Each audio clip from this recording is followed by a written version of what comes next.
To effectively respond to climate change, our dependence on fossil fuels must be swiftly replaced with cleaner forms of energy if we are to mitigate the most devastating effects climate change will bring. This transition must occur alongside the world's ongoing rise in energy consumption, with world population expected to rise from around 8 billion today to 10 billion in 2050, with most of that growth occurring in Africa, Asia, and the Middle East. So just how feasible is a 100% renewable energy grid? First, let's look at the high variability energy output due to the inherent intermittent nature of renewable energy resources.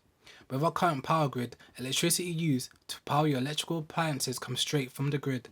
That is to say, the computer right next to me is being powered by electricity that is being generated from power plants right now in real time. This poses our very first problem with renewable energy sources like wind and solar, because if it's not sunny or windy outside, electricity generation drops and your appliances switch off.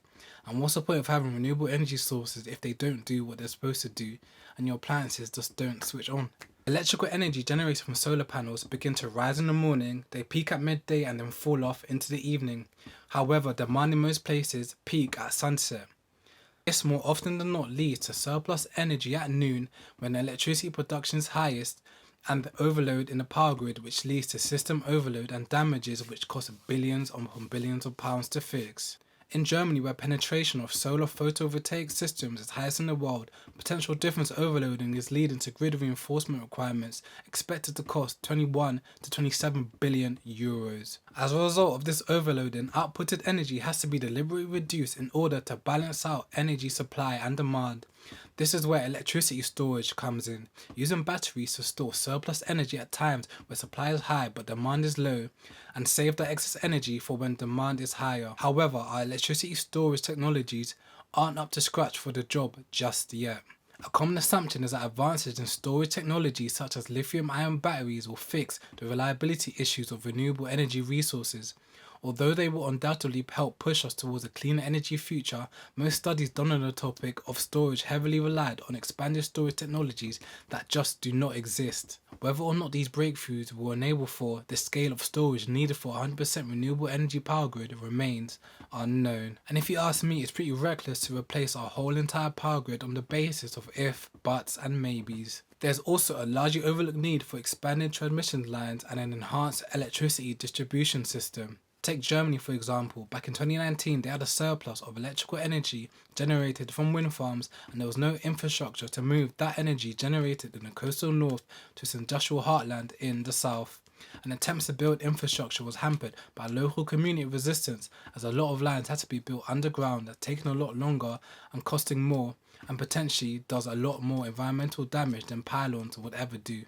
It has been estimated that an optimized transmission network to meet a target of 80% renewables in Europe by 2050 would demand an addition of 228,000 kilometers in transmission grid extension, and almost 80% addition compared to what we have now, and that's an underestimate.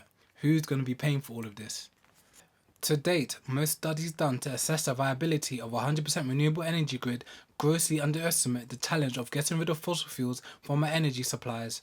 The strong desire to push 100% green energy ideals without properly assessing the situation ironically has delayed in finding us and implementing real ways to reach a decarbonised future, which I think is just really sad. In my opinion, disregarding other forms of technology like nuclear from our plans to decarbonise the global electricity supply is careless.